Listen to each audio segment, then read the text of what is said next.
Okay, we're back with another segment of Sonic Pit with Manny Thiner, Mike Shanley, Scott Mervis. We all came from sort of like the indie rock, punk, noise kind of scene. So we're going to talk about Christopher Cross. Yes.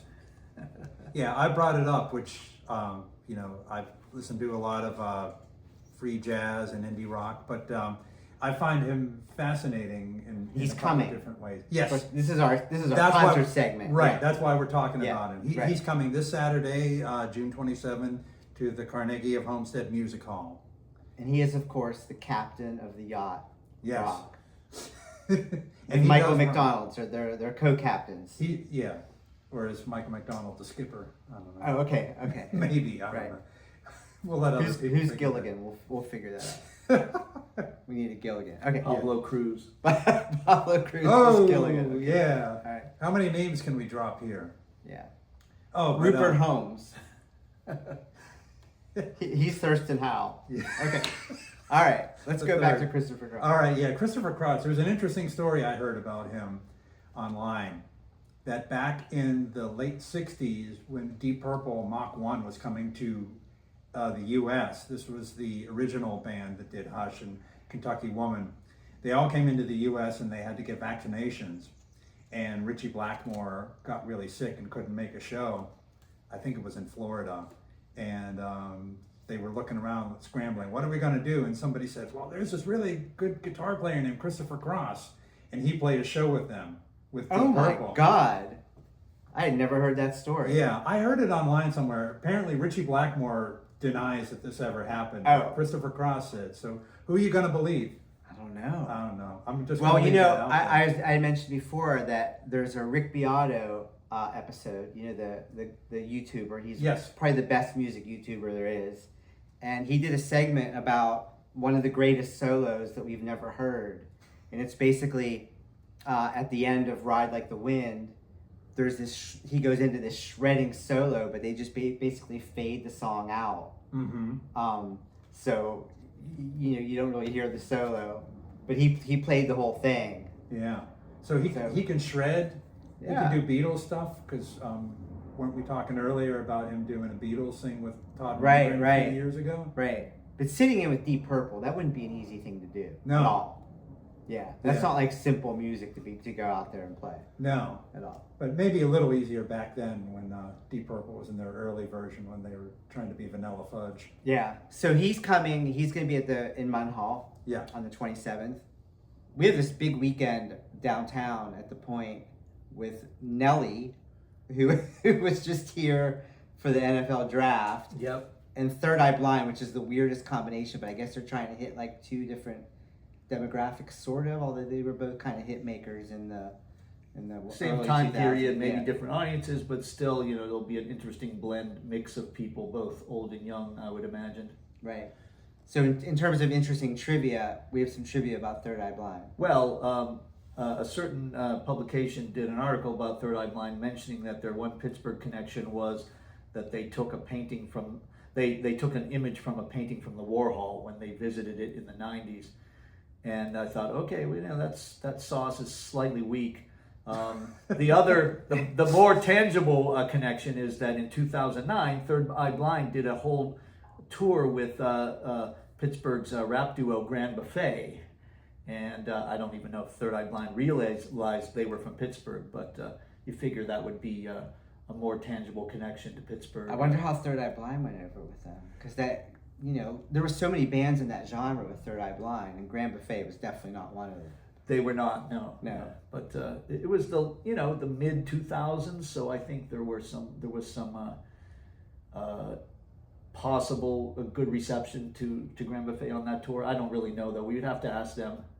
So what did they do with the Warhol image? As a cover, you mean? Like as cover art, or like As a some type of cover art, yeah, they used it as a piece of cover art for one of their records after Yeah. visiting the museum and being impressed by that particular image, I guess. Yeah, I don't know how many songs most people can name from Third Eye Blind. I can't name any. You're Semi asking the Charmed wrong Kind of guy. Life is like the song, and then beyond that, which brings us to another band, which is The Church, who were just featured on Sonic Pit. Yep. And The Church is coming, and they're coming on their singles tour. They put out 2 concept albums. They put out 27 albums total. They've put out 27 albums starting in the late 80s, mid to late 80s. Mid 80s, yeah.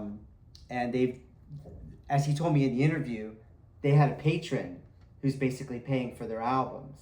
And if they hadn't found this guy, a couple of them, they would not have put out 27 albums. They said it was an economics professor in the U.S. who had good luck in the stock market, and Right. he said rather than paying taxes, he would just fund their records. I wonder how That's often beautiful. that happens. You just you're Not really too rich, often. you become a Not fan often of a enough. band.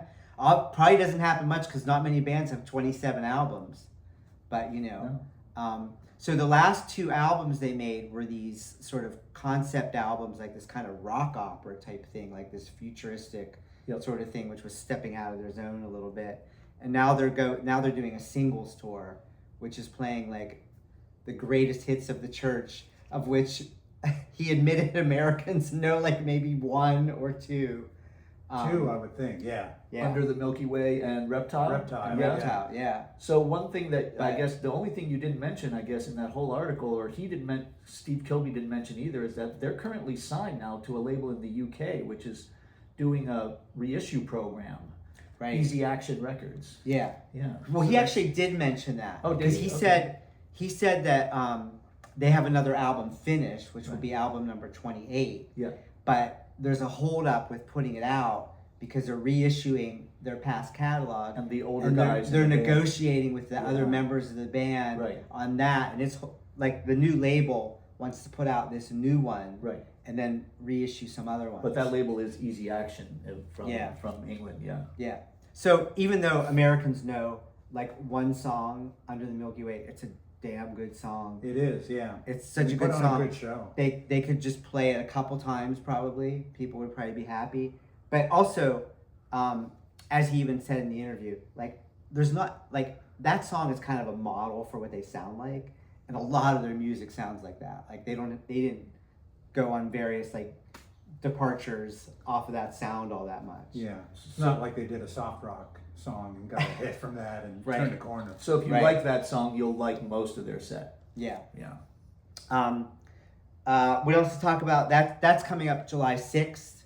Yep.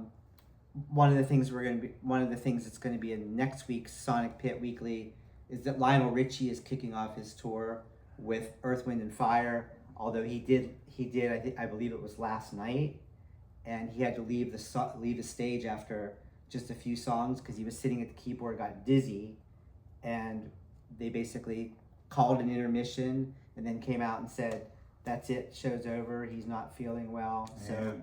we don't know what's going on with Lionel Richie, but Guess we'll find out. Yeah. yeah, Hopefully he'll get it together for Pittsburgh. right. Yeah, we'll see. It's kind of unlikely to me. I think this show is June 30th, which is like just in a couple of days. So if you have a dizzy spell, unless it was just something he ate that night. Tuesday, But, yeah. I saw the last tour, and man, Earth, Wind, and Fire is still like totally kick-ass. Their catalog is unreal. Mm-hmm. Um, And there's a new documentary about them that just came out that I keep hearing really good things about. And I kind of feel like it's time for me to catch up with them.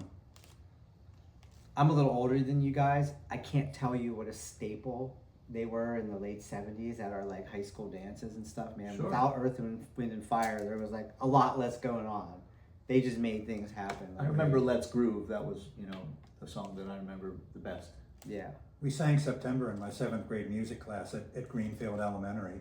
Oh, man. We had a really cool piano. I mean, music everybody teacher. loves that song. Yeah. Everybody loves the song. So watch out for more concert.